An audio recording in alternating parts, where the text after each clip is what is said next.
Welcome to Fashionable Kanvas, a podcast where we analyze, talk, and discuss about fashion, runways. Today we talk about Prada. And, to start off, I want you to imagine looking at a diamond. God, the diamond. Right, but instead of it being this perfectly cut, sparkling thing sitting in a little velvet box, it's encased in industrial rubber, and it's mounted completely off-center. Oh, wow.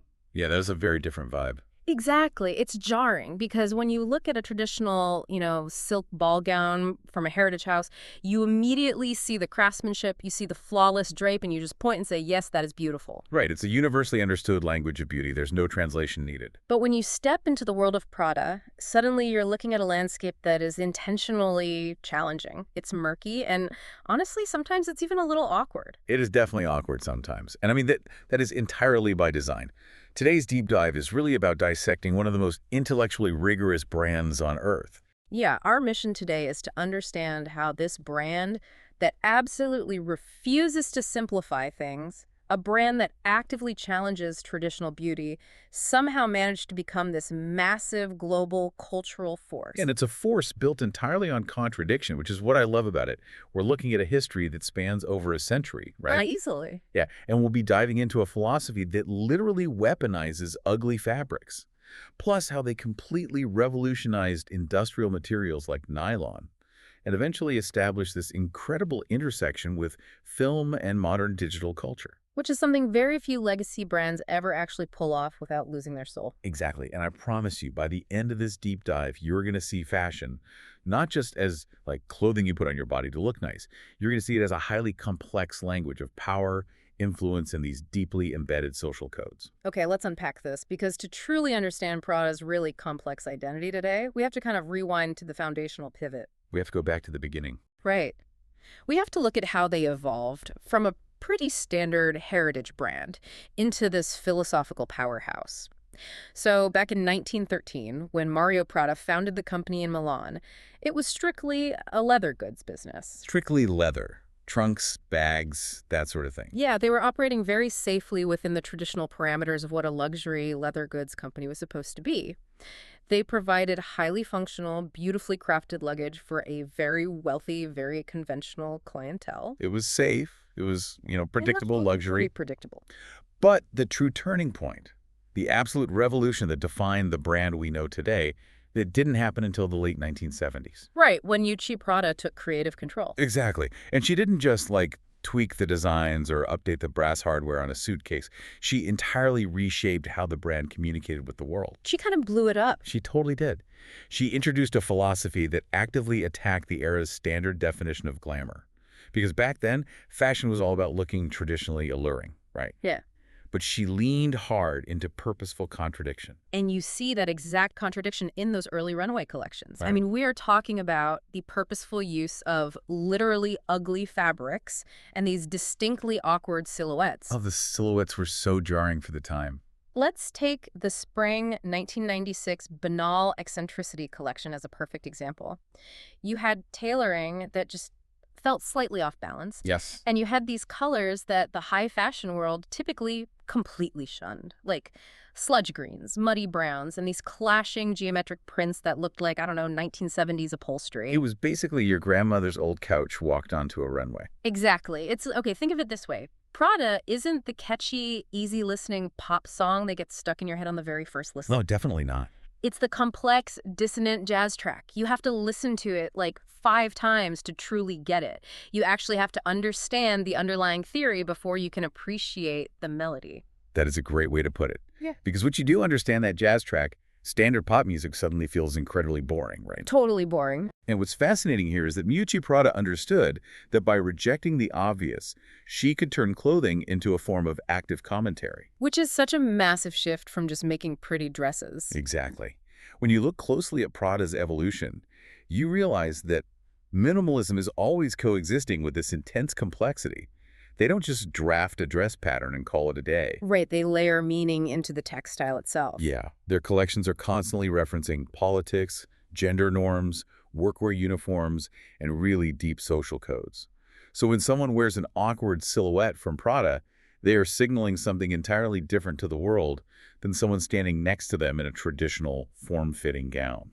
So it's basically the difference between being a passive object to be admired versus forcing the observer to actively decode what you're wearing. Yes, you're demanding that the viewer engage with you intellectually. Right. But I mean, I have to push back on the business mechanics of this for a second. Okay, let's hear it. Because, from a business standpoint, why would a luxury brand whose entire model relies on convincing people to part with huge sums of money to look wealthy and attractive take such a massive risk? It seems counterintuitive. Completely. How did legacy clients in those early days actually react to being told that ugly was the new standard? I mean, they must have been furious. Oh, the initial reaction was often sheer confusion.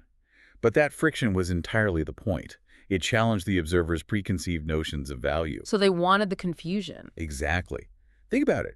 If you're wearing a conventionally beautiful dress, the traditional gaze knows exactly how to categorize you. Oh, right. You're just the pretty woman in the nice dress. Right, but when you wear something intellectually demanding, it breaks those usual rules of consumption. Prada was betting on the idea that a certain tier of consumer wanted to look smart rather than merely ornamental. Wow. They wanted their clothing to act as like a shield and a statement rather than just decoration. That's exactly it. And that intellectual approach to the mere idea of beauty naturally forced them to completely subvert the actual physical materials they were using. Which makes perfect sense because you can't launch a conceptual revolution using the exact same traditional silk and cashmere everyone else is cutting. Right, the medium has to match the message. And that leads us to the introduction of industrial nylon, which is just wild because this is a brand that built its entire reputation on fine, heavy leather goods. The finest calfskin you could get. Yeah. And then in the late 20th century, they drop industrial military-grade nylon onto the high fashion runway. It was revolutionary. Imagine the cognitive dissonance in a luxury showroom back in the 80s and 90s. Buyers walk in expecting beautiful calfskin and they're handed synthetic backpack material. And then they're asked to pay premium luxury prices for it. And as you'd expect, the buyer resistance was immense at first. They just didn't get it. I wouldn't have either. But it was an absolute masterclass in repositioning value. What Prada did was challenge the deeply ingrained hierarchy of textiles. Up until that point, functionality was considered basically antithetical to luxury. Because luxury was supposed to be delicate. It was supposed to require high maintenance. Exactly. If you could wash it in a sink, it wasn't luxury. But by taking industrial nylon specifically, this Pocono nylon, which was a material designed for durability, weather resistance, and pure utility, and elevating it, they positioned functionality as something highly desirable. So they literally took the rugged pragmatism of a parachute and told the world it belonged at a gala. Precisely. And And if we connect this to the bigger picture, it fundamentally redefined what people considered valuable. value was no longer anchored solely to the rarity of the raw material. Right. It was anchored to the conceptual design behind it. Prada basically proved that the idea itself was the luxury. That is so powerful. It really is. Yeah. And today, their accessories, from those iconic V136 nylon backpacks to their footwear, they continue to reflect this exact balance. They merge sheer practicality with high concept design. And they remain instantly recognizable, yet they are never static. They're always evolving. Exactly. And you can trace that tension right into their actual garments today, too. Like, it's never just a simple coat or a basic skirt. No, there's always a twist. Right. Their tailoring always feels incredibly precise, but just slightly off-kilter. You see this mix of extreme austerity, these very strict, clean lines, paired with a sudden, unexpected embellishment. Or a weird fabric choice. Yeah. The silhouettes are constantly shifting between strict and fluid. And that layered dialogue has only become more pronounced now, with Raf Simons stepping in as co-creative director alongside Miuccia Prada. Oh, the Raf Simons era is fascinating. So it's like two visionary architects trying to build a single skyscraper, but they're starting from opposite ends. That's a perfect way to look at it. The friction between their approaches is what actually creates the structural integrity of the modern collections. Because they're pushing against each other. Right.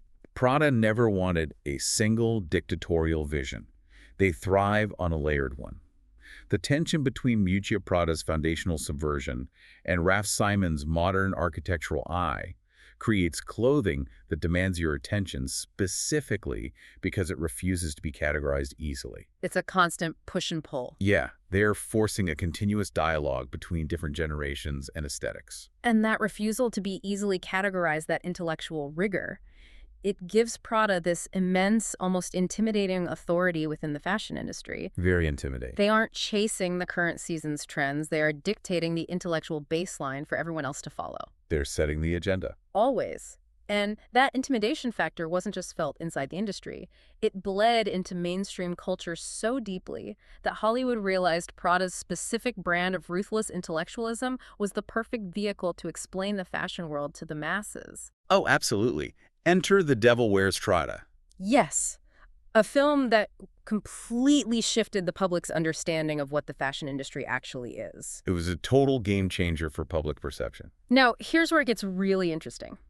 Think about the pure, unadulterated PR risk of this. Oh, it was massive. You are a highly respected intellectual fashion house, and your brand name is literally the title of a movie about an absolutely terrifying, demanding, soul-crushing boss. Right. Meryl Streep's Miranda Priestly. Yeah.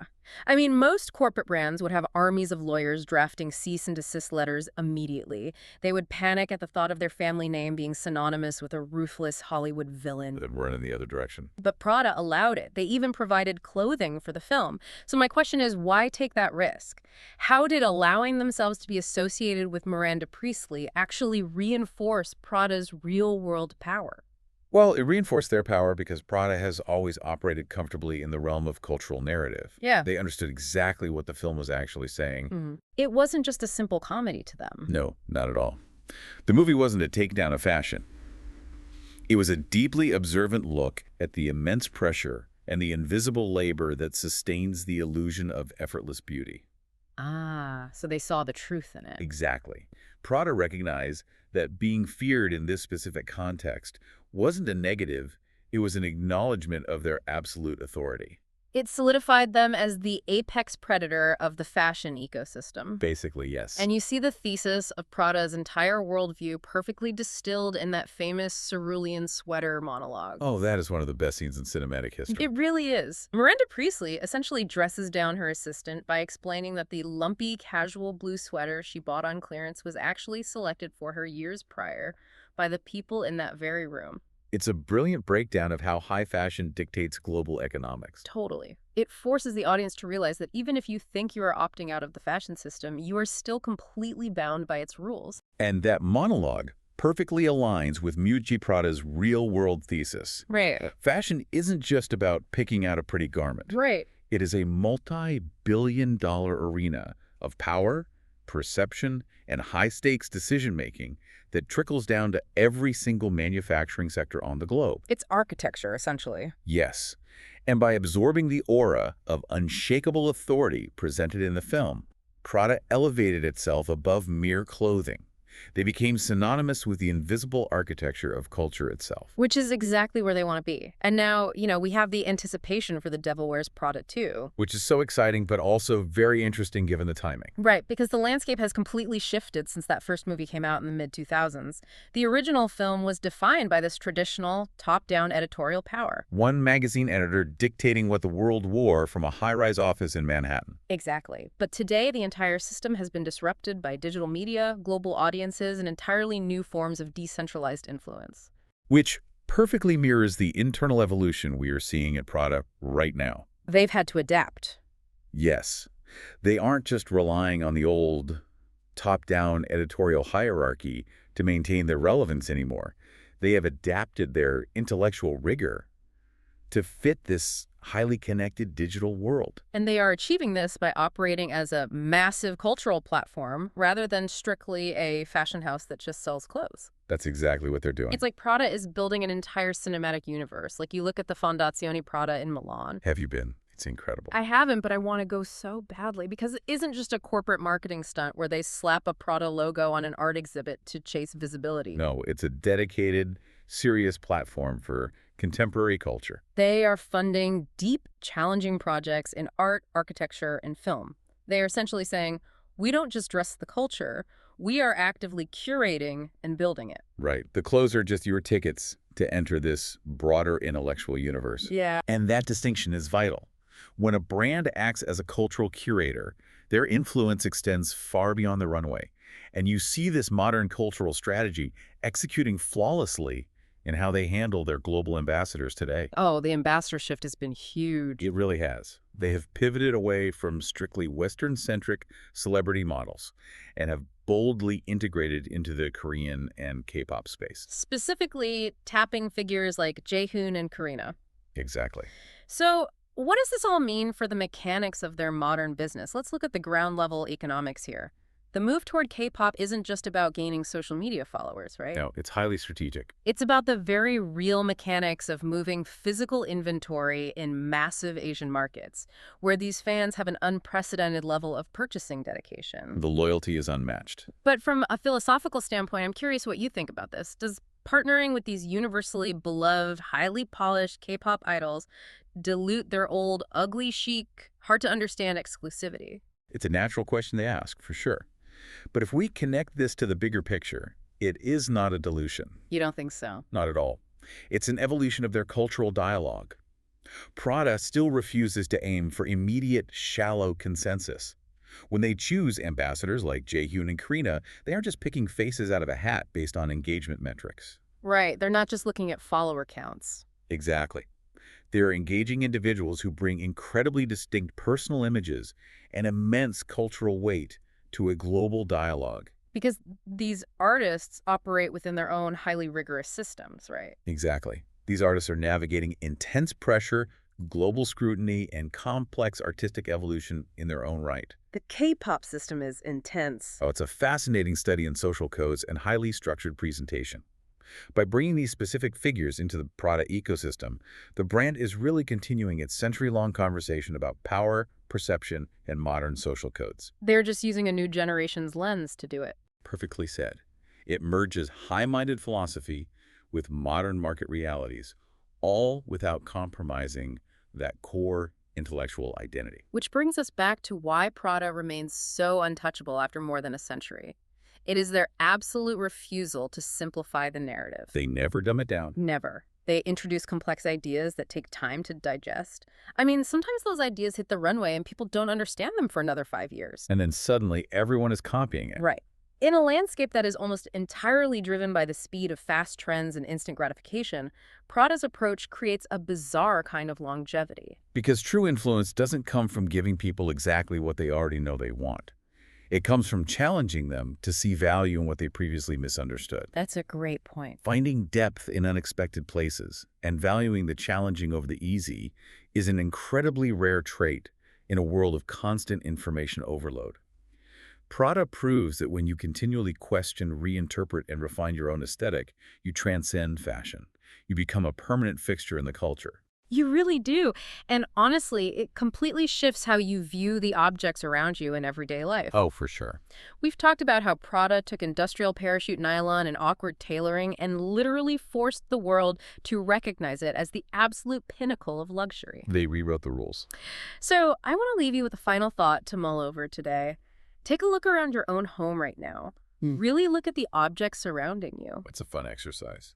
What purely functional, highly utilitarian, or even traditionally ugly item in your daily life right now might be the centerpiece of a luxury runway collection 30 years from now? That's a good question. Is it the frosted silicone of your phone case? Or maybe the textured, vented plastic of your Wi-Fi router? Because if there's one thing the history of Prada has taught us, it's that the awkward, practical thing sitting right in front of you might just be a diamond waiting to be completely reimagined.